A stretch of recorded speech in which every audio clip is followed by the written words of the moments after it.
పెద్ద కుంభకోణాలు జరిగినాయి. కొన్ని వేల మందిని మోసం చేశారు. కొన్ని వేల మందిని మోసం చేసి వేల ఎకరాలు కొన్నారు ఈ రెండు సంస్థలు. వీటిపైన విచారణ చేసి బాధితులకి తక్షణం న్యాయం చేయాలని చెప్పి నేను మీ ద్వారా కోరుతున్నాను అధ్యక్ష.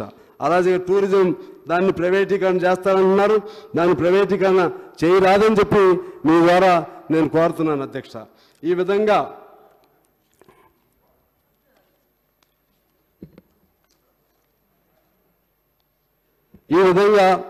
పేదవాళ్ళు ఇంకా చాలామంది ఉన్నారు అధ్యక్ష. టైం లిమిట్తో నేను మీకు ఇష్టం లేదు, ముందు మీకు ఇష్టం లేదు. ఏం అంత బాధ ఏమి మీకు అంత బాధ ఏమి? మంచిది మంచిది. మీరు చాలా మీ కడుపు అంతా సాంసరం ఎందుకు మాట్లాడుతున్నాడా అన్నట్టు ఉంది.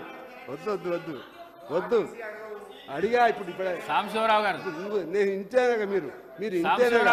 నేను అడిగింది సింగరేణి. సాంబశివరావు గారు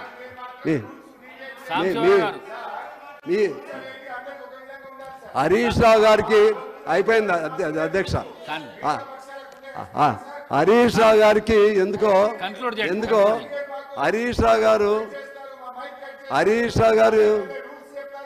నేను మాట్లాడుతున్నప్పుడే హరీష్ రావు గారికి అన్ని అడ్డం వస్తున్నాయి. నేను ఇంకా అసలు నా నోరెప్పట్లేదు. నేను చాలా మర్యాద మిత్రధర్మం కూడా పాటిస్తున్నా, పాత మిత్రులను కూడా పాటిస్తున్నా. నేను అసలు నా ఒరిజినాలిటీ ఇంకా మీకు తెలవదు. నా ఒరిజినాలిటీ మొదలెడితే అప్పుడేంటో తెలుస్తుంది. అందువల్ల వద్దు, నా జోలికి రాకండి మీరు అనవసరంగా. తర్వాత ఆఖరిగా ఇందాక దాశరథ్ గారిది